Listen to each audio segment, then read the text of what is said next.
Hey y'all, it's Katie. Welcome back to From My Vanity, and today I have a collab video with two of my friends here on YouTube. So about a month or so ago, Maria from AgapeLoveGirl, that is her YouTube channel name, reached out to me and Lauren, who is Little Blushing Birdie here on YouTube, and asked if we wanted to do this little collab video together. And at first I wasn't sure if I could do this, but after thinking about it a while, I realized, yes, I can totally do this video. So I'm really excited, and this idea is all Maria's brainchild, so make sure you go over and check out her channel afterwards, and also Lauren, Little Blushing Birdie. Per usual, whenever I do a collab with someone, I always link their video and their channel down below in the description box. But anyway, as you guys saw from the title, I'm going to be talking about makeup trends that I was into that I no longer am. So I don't even know what I am going to be titling this exactly because that was a really long title, but that's basically the gist of it, and I'll figure out a title later like I usually do. But anyway, yeah, Maria asked if we had trends that we used to be into or we tried to get into, and then now we just look back and are just like, nope, that trend was not for me. So I could only think of 3 big trends that I really tried to get into,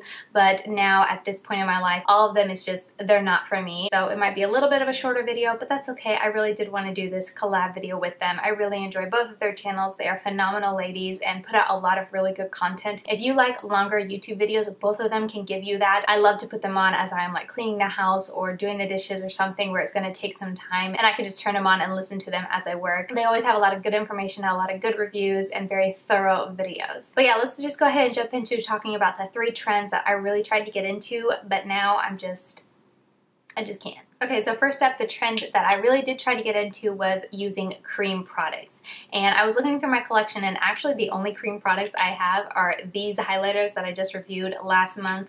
Everything else I have just over the past year or so gotten rid of, decluttered. I probably decluttered all of them in my big declutter that I did in 2017, which I can leave the playlist up here if you want to watch me go through my entire makeup collection and declutter it, which was fun times. But anyway, this is all I have left to like show you guys. But I used to have cream contours, I tried cream highlight, and I have a couple cream blushes as well. But I did try to get into them, and honestly I probably started getting into them most when I lived in California, and in California my skin changed totally different. If you weren't aware, I grew up in Florida, and then when I married my husband, he was out in California, so I was out there a year, and then we moved to Virginia where we are now. When I moved from Florida to California, the weather differences was so drastic.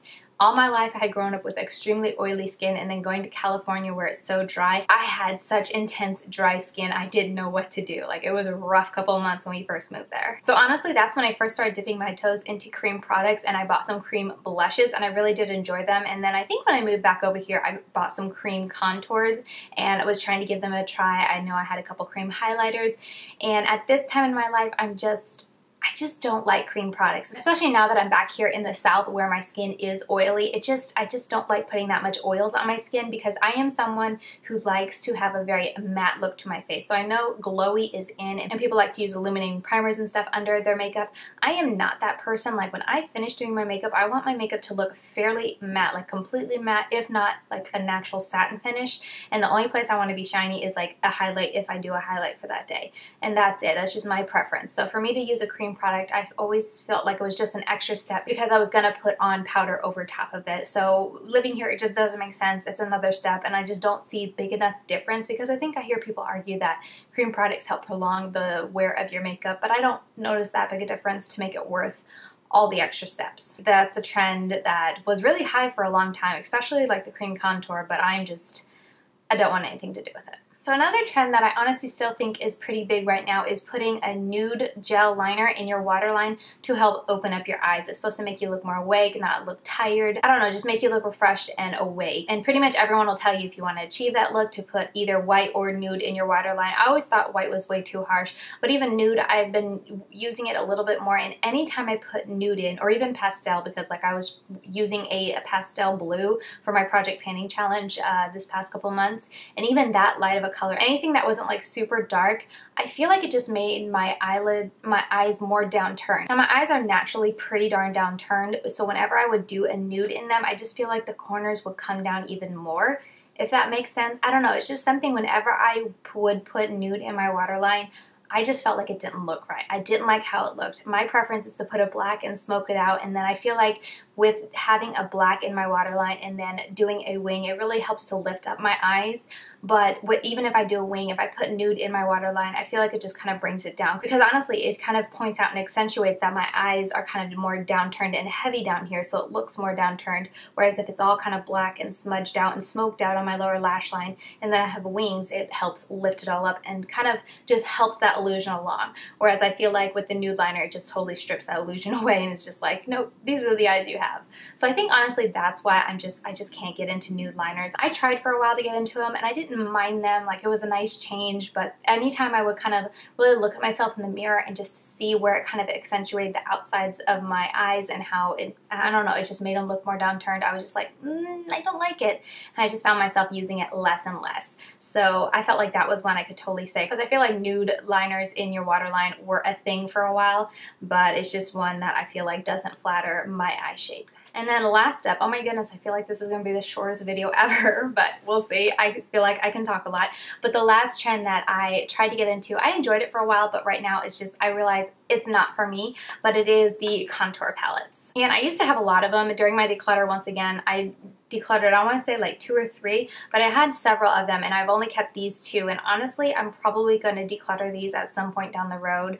I can't remember the last time I reached for these. For some reason, I'm the type who, when I'm doing my everyday makeup, I like to grab the bronzer that I want, grab the contour that I want, grab the blush that I want, grab the highlighter that I want. I'm not someone who tends to just go to a palette to get everything in it. I don't know why either. Maybe if I traveled more, then I would find more use for these kind of contour palettes. But as it is, I had so many, I got decluttered a couple, and then I have these 2, and I have not touched them since I decluttered them. I don't know why. It's just whenever I go to make my kind of monthly makeup basket here in front of me, I always kind of grab the singles that I like, and I like to mix it up and change it up. And with this, I don't know, I just feel like I would only, and even in both of them, I would only really gravitate toward like 2 shades. I would use this, and every now and then I would dip into this. Sometimes I would dip into these, but it wasn't very often. And same story with this.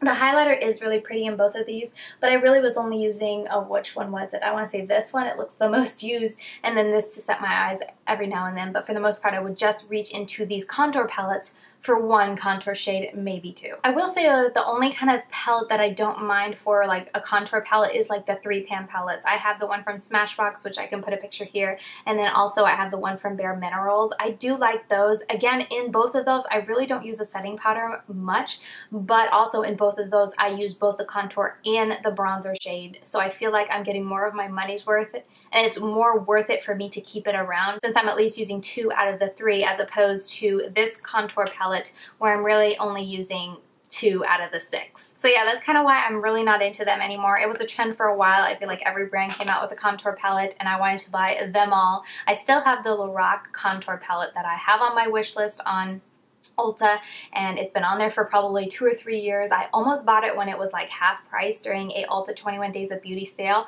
but I had it in my car and I was thinking about it, and I'm like, Katie, you don't reach for contour palettes. Like, how, even though it's half off, if it's only $25, $27, however much it was, it's only 20-something dollars, you're still not going to reach for it very much. You don't need this in your collection. So I didn't buy it that day. But I didn't take it out of my loves list. So who knows, maybe if I could get it for $10 I would.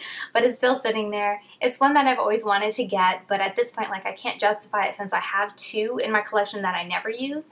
Maybe if I declutter both of these, then I would go justified to buy that one. But again, I kind of hesitate to buy something that I know I'm not going to reach for often, or it's going to be something I have to make myself reach for. That's kind of where I'm at. I'm just not into the contour palettes anymore. So yeah, those are the 3 makeup trends that I got into for a while, but now looking back at them, really thinking about them, they're just not for me. But I hope you enjoyed seeing my picks, and definitely let me know for yourself, were there any trends that you really got into for a while, and then now looking back at them, or just considering them now, you're just like, nope, that's not for me. I feel like with all three of these, they're just not my style. They don't look good on my face like the nude liner. I just feel like it really doesn't help and do good things for my eyes, or they're just not something that I'm getting my money's worth out of. So definitely let me know if you have any kind of similar products or makeup trends in your life that you were into for a while but no longer. I'd love to hear, and definitely make sure you go check out Maria and Lauren's videos. I can't wait to see the products that they picked. Can't wait to watch their videos. Definitely make sure you go check them out after this. And if you're coming over from their channel, thank you so much for watching, and I hope you enjoyed me talking about these 3 trends that I am no longer into. I know it wasn't too many, but I did really want to do this video, and I did have fun thinking through and then sharing my thoughts with you guys. But yeah, with all that said, that about wraps up this video, so I will see you very soon in my next one. Bye guys.